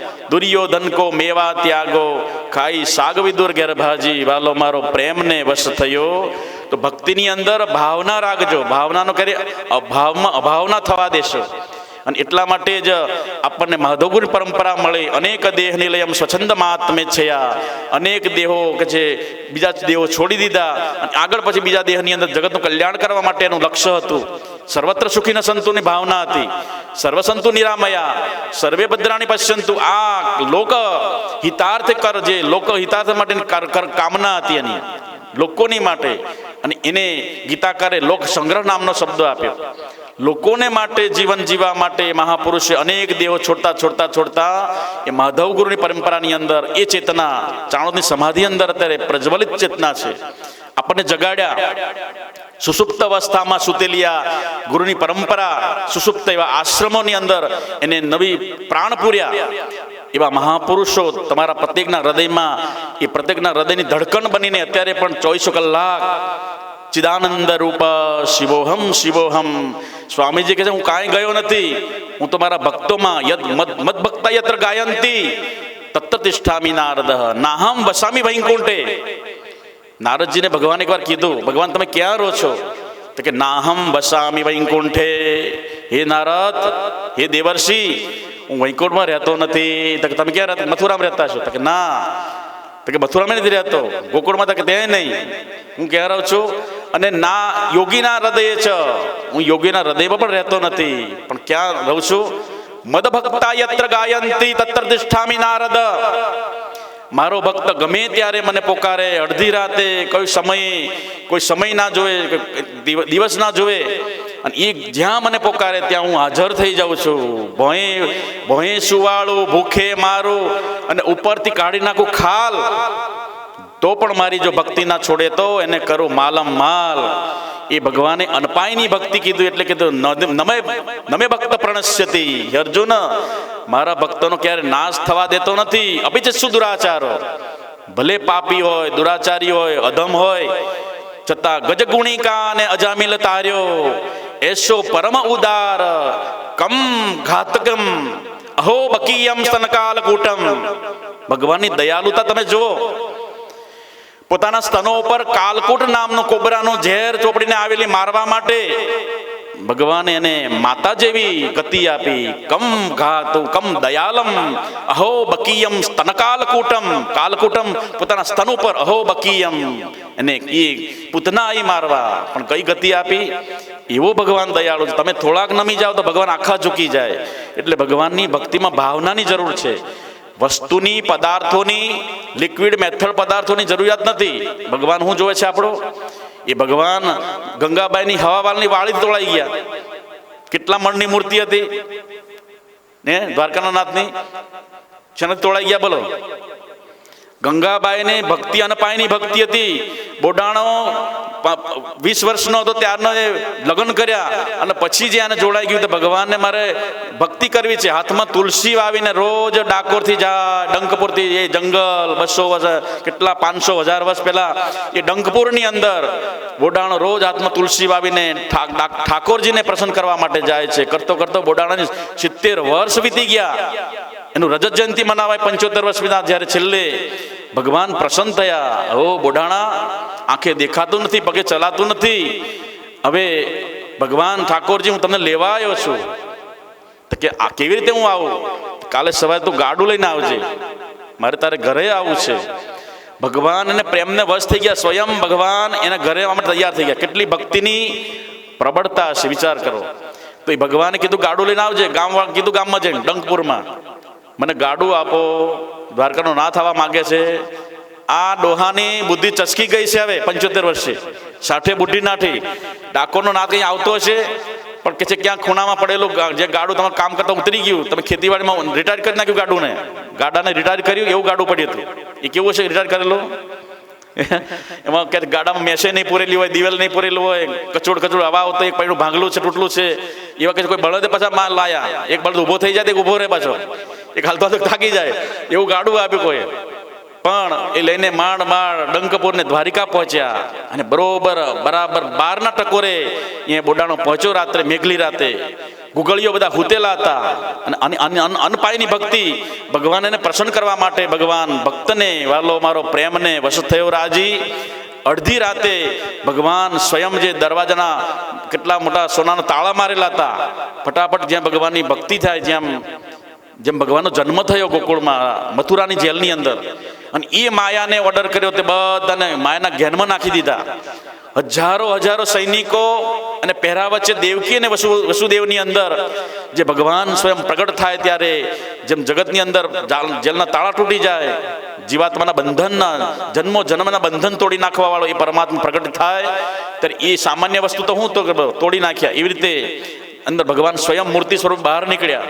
બોડાણા તારું ગાડું લાય, જલ્દી હવે બ્રહ્મમુહૂર્ત થવાની તૈયારીમાં છે, આ જગત આખું જાગી જશે, આપણે જલ્દી પહોંચવાનું છે. ત્યાં બધા જાગે પહેલા, અહીંથી જાગે અને ત્યાં જાગે પહેલા ડંકો પહોંચી જવાનું છે આપણે. સ્વયં ભગવાન કહેવાય છે કે દ્વારિકાનો નાથ બેસી ગયો. દ્વારિકાનો નાથ મારો રાજા રણ છોડ છે, તેણે મને 70-75 વર્ષની એ વાર્ધક્યતા અને થાકી ગયેલું શરીર કે છે પાછળ ગાડાના બહાર સૂઈ જાય છે, જે બહારનું પાછળનું જે હતું પાટિયા આગળ સૂઈ જાય છે. ભગવાન સ્વયં ઊભા થયા અને મૂર્તિએ બળદના જે ગાડાના એ બળદના રાસ પકડી અને આખા જગતનું સંચાલન કરવા વાળો, અનંત કોટી બ્રહ્માંડોને ચલાવવા વાળો, પ્રત્યેકના શ્વાસમાં બેઠેલો ઈશ્વરે આજે ગાડાને આકાશમાં ઉડાડ્યું. અને સેકન્ડની અંદર તો ત્યાં ડંકપુરની અંદર જેનો ડંકો વાગી જાય એ ગોમતી નદીના કિનારે ભગવાન ત્યાં ઉતર્યા. અને બોડાણા તો ઊંઘી ગયો હતો બિચારો, વાર્ધકતાને લીધે, થાકને લીધે, અને એટલા વર્ષોથી પૂનમ ભરી એટલે બિચારો થાકી ગયેલો. ભગવાને હુવાડી દીધો, હુઈ જા બોડાણા, તને જગાડી સવાર થશે તારે. અને એક સેકન્ડની અંદર જ્યાં ભગવાન કે છે પ્રગટ થઈ ગયા, એ સમય ભગવાન કે છે એ ભગવાન અત્યારે કે છે જો દ્વારકાથી આવ્યા છો ખરા, પણ ત્યાંથી રાજાનું રાજ ચાલે છે, એ સેના બધી અહીંયા આવશે અને એ તમને પાછા ભગવાન ક્યાં હંતાણા બોલો કે ભગવાન કે મને કંઈક હંતાળી દે. ભગવાને ગોમતીમાં હંતાળી દીધા, આયા બધા. અને એ પછી જ્યારે ગોતવા લાગ્યા અને પાણીમાં ભાલા શસ્ત્રો મારવા લાગ્યા. કહેવાય છે કે ભગવાનની અત્યારે મૂર્તિ જરી ખંડિત છે. ડાકોરમાં જાઓ ને તો આ ભગવાન લીટો લાગેલો છે. ભગવાનની ભક્તની લાજ રાખવા માટે, ભક્તનું નામ રાખવા માટે ભગવાને એ મૂર્તિમાં એને ભગવાન નિશાન રાખેલું છે. તમે 2 દિવસ પહેલા કહેતા ભગવાન જે વિષ્ણુ ભગવાનને ભૃગુ ઋષિ લાત મારી હતી. વિષ્ણુ ભગવાન હુતેલા હતા અને ભૃગુ ઋષિ ગયા હતા પરીક્ષા કરવા 3 દેવોની. વિષ્ણુ ભગવાન શેષૈયા પર હુતેલા હતા અને ક્યાં લાત મારી? છાતીમાં જોરથી લાત મારી. અરે તું તો મારો જમાય છે, મારો પુત્ર છે અને ઉભો થઈને મને પ્રણામ કરતો નથી. પરીક્ષા કરવા માટે. અને અભિમાન નહોતું ભૃગુ ઋષિને અભિમાન નહોતું કે હું એનો સસરો થઉં છું, કારણ કે લક્ષ્મી માતા ભૃગુ ઋષિના પુત્રી થાય છે. ભૃગુ ઋષિના શરીરમાંથી એની ઉત્પત્તિ થઈ હતી, આપણે આગળ જોઈ ગયા. એટલે એને પરણાવી ભગવાન વિષ્ણુને. અને એ પ્રમાણે એને કે લાત મારી છતાં વિષ્ણુ ભગવાન તો શાંતાકારમ ભુજગ શયનમ, એનું સદા શીતળતામાં જેનું મન છે, એનું મન એકદમ તાડું બોળ હતું. એટલે જલ્દી ઊભા થઈને ભૃગુ ઋષિના પગ હાથમાં લીધા અને પોતાનું પિતાંબરથી ભૃગુ ઋષિના પગને લૂછવા લાગ્યા. ભગવાન બાપજી તમારા પગમાં વાગ્યું તો નથી ને? મારી છાતી તો પથ્થર કઠણ જેવી છે, એને કાળમીડ પથ્થર જેવી. એટલે એ ભગવાન કે છે જે પથ્થરમાં વાગ્યું, ભગવાનનું નામ રાખવા માટે ગુગળીઓ અંદર પાણીમાં ભાલવા મારવા લાગ્યા. તે ભગવાનને થોડુંક વાગ્યું એટલે પાણી લોહી લુહાણ થઈ ગયું. પકડાઈ ગયા ભગવાન. બહાર કાઢ્યા તો કેટલા લોકો પકડ્યા ત્યારે ભગવાન કે છે એટલું વજન થઈ ગયું. અને બહાર કે છે આ ભગવાન કીધું કે આ ભગવાનને તમારે લઈ જવા હોય અને તારે રાખવા હોય તો કે છે આની બરોબર હોનું આપી દે, તો અમે આ મૂર્તિ છોડવા તૈયાર છીએ. તો બરોબર આની પાસે હતું બોલો, ઘરમાં ખાવાની જારે નહીં અને રહેવાનું ઝૂંપડું નહીં. એવા પરમ ભક્ત એવા બોડાણાજીએ કીધું કે ભગવાન લાજ જશે મારી એમાં તું છે ગુનેગાર. અને ત્યાં બોડાણાજી ગંગાબાઈ પાસે આવીને કહે છે કે ગંગા, આજ તારી લાજ, તારે ભક્તિની કસોટી થવાની છે આજે. આટલા વર્ષોથી આપણી 75 વર્ષની ભક્તિ પાણીમાં ચડ્યા જશે. આ ગુગળીઓ લઈ જશે અને ભગવાન એને બારોબાર હોનું માગવા માંગે છે. બોડાણાજી ભક્તરાજ, તમે ચિંતા ના કરશો. જેને નિભાળામાંથી, હળકતા નિભાળામાંથી માંજરીના બાળકોને બચાયા, એ ભગવાન આજે નહીં હોય. એટલે ભગવાન જરૂર છે. જેને નિભાળામાં હળકતું હતું એ માટલીને કે જે કાંઈ ના થવા દીધું અને માંજારી મ્યાવ મ્યાવ કરતી હતી, બાળકોને ગોતતી હતી. અને જે કુંભારે માટલા ઘડતા બિલાડીને પ્રસવ થયો અને કાચા માટલાની અંદર બચ્ચોને જન્મ આપી દીધા. અને ભૂલથી બધા માટલાઓને નિભાળામાં ગોઠવી દીધા. નિભાળો હળગાયો, આ બાજુ ચક્કર મારે છે મ્યાવ મ્યાવ. ત્યાં જગતનો નાથ પરમેશ્વર પ્રગટ થયો અને વરસાદરૂપી વર્ષોને એ નિભાળાને ઠાળી દીધો. એ ભગવાન અત્યારે પણ છે. એ બોડાણાજી તમે શું ભક્તિ કરી? અને એ મને વિશ્વાસ છે કે જરૂર આવશે આ જગતનો તારણહાર. અને એ સમયે એ તુલા બંધાવો, એની બરોબર અમે હોનું લેવા તૈયાર છીએ. અને ગંગાબાઈએ ભગવાનની સામે મૂર્તિ મૂકી ત્રાજવાની અંદર. અને આ બાજુ ગંગાબાઈએ તુલસીનું પાંદડું લાવ્યા અને પાંદડામાં શું મૂક્યું? સવામણ હોનું મૂક્યું. સવા કાનમાંથી નાકમાંથી વાળી કાઢી, લે ઠાકોર, આ વાળીમાં તારો ભક્તિની પરાકાષ્ઠા પરીક્ષા થઈ જશે. તું આજે નહીં આવો ને તો બસ તારી ભક્તિને અમે અલગ આજે. એટલા માટે તારે લાજ રાખવાની જ છે. એટલો ભાવ સહિત ગંગાબાઈએ નાકમાંથી વાળી કાઢી તુલસીના પાંદડા મૂકી દીધી. અને ઘટના એવી ઘટી, ઇતિહાસ છે એટલા વર્ષનો, ભગવાનની મૂર્તિ એકદમ હલકી ફૂલ થઈ ગઈ. વિચાર કરો, જે અનપાયની ભક્તિ. અને તારો છે આશરો ને તારો આધાર, કૃષ્ણ કનૈયા બંસી બજૈયા. લાજ જશે મારી એમાં તું છે ગુનેગાર, કૃષ્ણ કનૈયા બંસી બજૈયા. બંને આંખો ખોલીને જોયું તો ભગવાનની મૂર્તિ અધર જ. ઓલા ગુગળીઓ કે છે આવું તો ન હોય, પણ એટલું હોનું લઈને ચાલ્યા ગયા. તો પરમાત્માની અનપાયની ભક્તિ છે. વાસ્તવમાં ગંગાબાઈની સવાવાલીથી વાળ તોડાઈ ગયા. તો ભાવે હિ ભત્યતે દેવો તસ્માદ ભાવો હિ કારણમ. સબરીની આગળ ભગવાન ઊભા છે. અનપાયની ભક્તિ આપી. સબરીને 9ધા ભક્તિનું પ્રદાન કર્યું. કયું દાન કર્યું? એમાં કીધું કે પ્રથમ ભગતિ સંતન કર સંગા, દુસરી ભગતિ મમ કથા પ્રસંગા. હે સબરી, એમાં વાસ્તવમાં મારી જે ભક્તિ કરવી હોય તો તને ગુરુ પાસે જવું પડે. એટલે ગુરુને હાથમાં આપી દીધું. આપણે પણ એવા સમર્થ ગુરુ પ્રાપ્ત થયા છે. પ્રથમ ભગતિ કર સંતન સંગા. તમે બહુ અધિકારી છો, બહુ ભાગ્યશાળી છો. તમને એવા સમર્થ સદગુરુ ભેટી ગયા છે. ભમતા ને ભમતા રે સદગુરુ ભેટિયા, તેને ઉપજાવ્યો તત્વ સ્નેહ. આપણે શની સાથે કનેક્ટ કર્યા તત્વની સાથે, કારણ કે તત્વમ જિજ્ઞાસમ એન ભૂયો ન દુઃખમ. જેમ યોગ વાસિષ્ઠ મહારામાયણની અંદર વશિષ્ઠ ભગવાન અને રામચંદ્ર ભગવાન જે ભણવા બેઠા છે એની યોગ વાસિષ્ઠ મહારામાયણ ભણાવી રહ્યા છે. એ સમયે બેનો જે ડિસ્કસ થયો એનું નામ યોગ વાસિષ્ઠ મહારામાયણ. બધી રામાયણ લોકો કથા કરે છે બહાર, પણ આ રામાયણની કથા ના કરી શકે, એની નાની યાદ આવી જાય. હું આવી જાય, કારણ કે વેદાંત ભરેલું છે એમાં. ભગવાન રામચંદ્રજી અને વશિષ્ઠ ભગવાને કયું ડિસ્કસ વાર્તાલાપ કર્યો આત્મા વિશે, એમાં પણ એમાં આવે છે કે ભગવાન રામચંદ્ર, રામાયણમાં નથી આવતું, ક્યારે સાંભળ્યું નહીં હોય. ભગવાન રામચંદ્રજીને પીળીઓ થઈ ગયો હતો. શું થયું હતું? એ આ યોગ વાસિષ્ઠ મહારામાયણમાં આવે છે. ભગવાનને એકદમ પીળીઓ થઈ ગયો, કામ કરતા નથી, બેચેન છે. અને એ સમયે ભગવાન મહારાજ વશિષ્ઠ ભગવાનનું જે આગમન થયું, દશરથ રાજાએ કીધું કે ભગવાન રામ ખાતો નથી, પીતો નથી, એને કંઈક સમજણ આપો. ત્યારે પછી આ જે ડિસ્કસ વાર્તાલાપ થઈ એનું નામ યોગ વાસિષ્ઠ મહારામાયણ.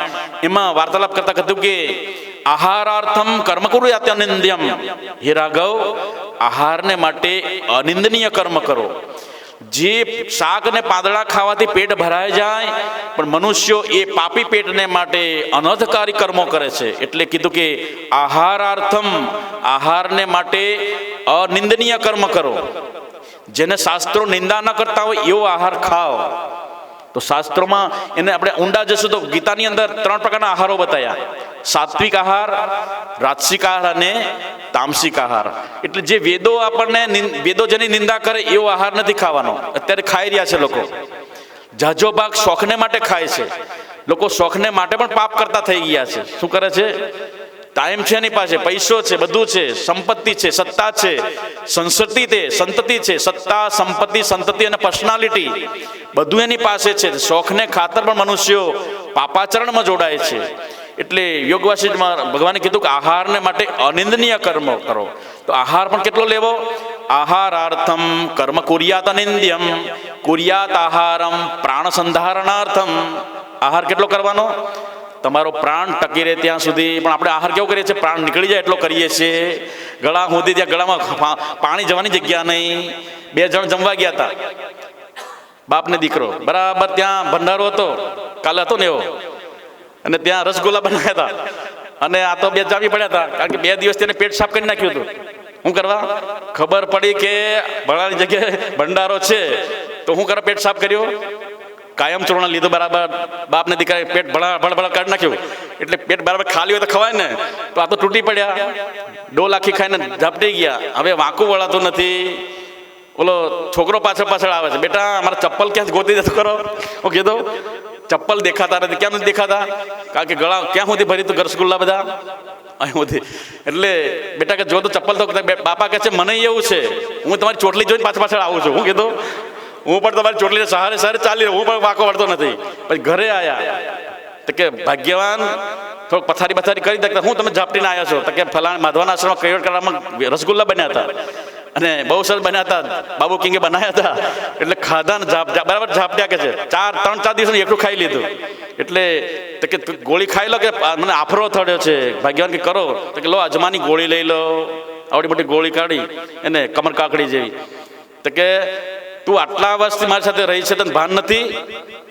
એક ગોળી જો કે મારે ખાવાની જગ્યા હોત તો કે રસગુલ્લો વધારે ના ખાઈ લાતું. કે છે હું કીધું એક ગોળી ખાવાની જગ્યા હોત, એ કે ગોળી ખાવાની જગ્યા છે નહીં, ગળા સુધી આવી ગયું છે રસગુલ્લો. હમણાં કાઢું તો બધું બહાર નીકળે રસગુલ્લો આખા એને ઉતારી જ ગયો છો. તો કે તારી એક ગોળી ખાવાની જગ્યા હોત તો એક રસગુલ્લો વધારે ના ખાઈ લાત. તો બોલો, આહારાર્થમ કર્મ કુર્યાદિત્યમ કુર્યાત આહારમ પ્રાણ સંધારણાર્થમ. તમારા પ્રાણો 5 પ્રાણો ટકી રહે ને એટલો ભોજન કરો. તો ભોજન કરવું જોઈએ. એક ભાગ ભોજનથી પેટ ભરો, એક ભાગ પાણીથી ભરો, અને એક ભાગ ખાલી રાખવાનો. ખાલી કેમ રાખવાનો? એ ભોજન અંદર પચે, ફર્યા કરે. ફરવાની જગ્યા તો જોવે ને, તો આફરો ચડે. તો મતલબ કે આ કર્મ કુર્યાત અનિંદ્યમ કુર્યાત આહારમ પ્રાણ સંધારણાર્થમ. આ ભગવાન રામચંદ્રજીને જીવનની ટેકનિક બતાવે છે. પછી કુર્યાત આહારમ પ્રાણ સંધારણાર્થમ. પ્રાણા સંધાર્યા, પ્રાણને કેમ ટકાવવાના? ભોજન, પ્રાણ ટકાવવા માટે ભોજન કરવાનું. તો આપણે ખાવા માટે જીવીએ છીએ કે જીવવા માટે ખાવાનો? હે, આપણે કેમ ખાવાનું? બોલો, જીવવા માટે ખાવાનો કે ખાવા માટે જીવવાનો? હા તો હાજર પ્રહલાદજી દશા થાય. ખાવા માટે નથી જીવાનું, તો ખાય છે એટલે ભરતુરી રાજા કીધું કે ભોગાન ભુગતા વયમે ભુગતા, જે ખોરાકને સમજતો કે હું જ ખાઈ રહ્યો છું, હું પદાર્થોને ખાઈ રહ્યો છું, લિક્વિડ પદાર્થો હું પી રહ્યો છું, પણ ના, એ પદાર્થોએ જ મને ખાઈ ગયા, મારા આયુષ્યને ખાઈ ગયા. શું કરે બોલો? આપણા આયુષ્યને ટૂંકું કોણ કરે છે? ભૂખ્યા કોઈ મરતા નથી. હમણાં પેપરમાં આવ્યું તો હો દિવસના ઉપવાસ કર્યા, જીવતા છે. ભૂખ્યા કોઈ મરે છે. કેટલા મરે છે? દવાખાનામાં ચક્કર મારી આવજો ક્યારેક કિરણમાં, કે કોણ કોણ હુતા છે? બધા મોટા મોટા હાઈ ફાઈ વાળા, બોડી બિલ્ડર વાળા, અને બધા શું કરે છે બધા? એ રોગો વાળા કોને રોગો લાગે? ઓલા સામે હાથી મંદિર તમે જાઓ, ઝૂંપડા બાંધીને હુતેલા બધા, એક રોડ પર પહેલી ઊંઘે હવાર થઈ જાય. એને કોઈ ડાયાબિટીસ નહીં, એને કોઈ જાત કે છે લીવરનું કેન્સર નહીં, કોઈ જાતનું આંતરડાનું કે અર્સર નહીં, એને મણકાઈ દુખતા નથી, ઢેચણના ખાલી દુખતા નથી, એને ઓપરેશન કરવા જવું પડતું, ક્યારે કિરણમાં જવું નથી પડતું. અને કોરોના મોટો મોટો દુશ્મન આવ્યો, રાક્ષસ, એ કોઈ ગરીબને લઈ નહીં ગયો. કોને લઈ ગયો? બધાને. જેને 15 લાખ હલવાઈને બેઠા ને એને કઢાયા. ઓક્સિજન માટે, વેન્ટિલેટર માટે ભીખ માંગતા હતા. વેન્ટિલેટરો મળતા ખૂટી ગયા હતા. હું હતો અહીંયા આગળ, વેન્ટિલેટરો બધા ખૂટી ગયા, બહારથી આયાત કરી. કારણ કે એ 15-20 લાખ ને કરોડ રૂપિયા કોણ કઢાયા બોલો? ગરીબોને કોઈ જિંદગી મેં નહીં સાંભળ્યું. હું ભરૂચમાં હતો એ વખતે, બીજા મહિનામાં.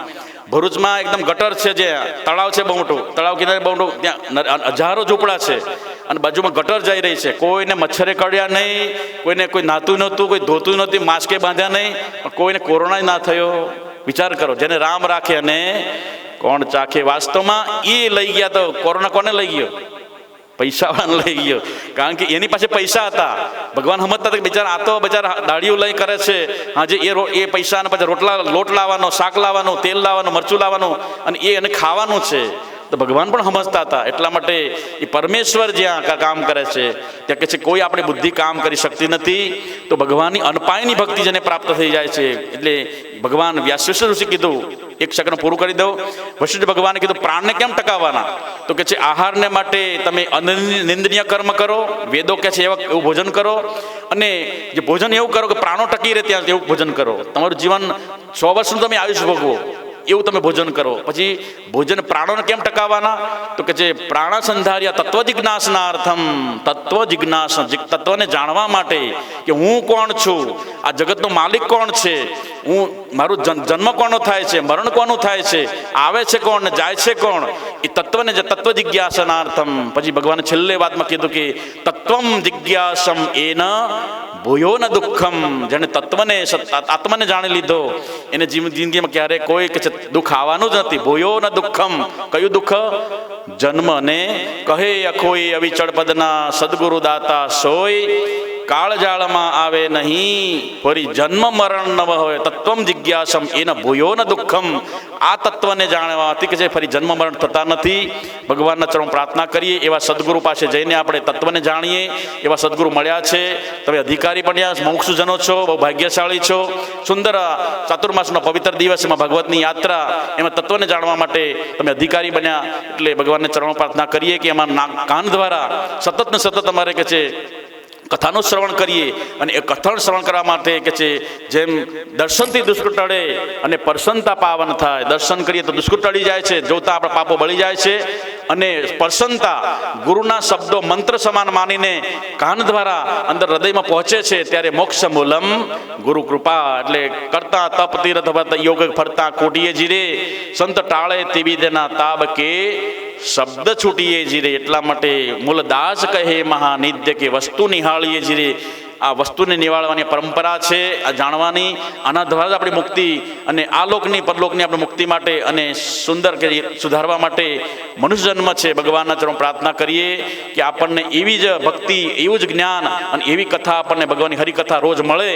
ભગવાનના ચરણ પ્રાર્થના કરીએ. સર્વત્ર સુખિનઃ સંતુ સર્વે સંતુ નિરામયા, સર્વે ભદ્રાણિ પશ્યન્તુ મા કશ્ચિત દુઃખ ભાગ ભવેત. ઓમ શાંતિ શાંતિ શાંતિ. સચ્ચિદાનંદ ભગવાન કી જય.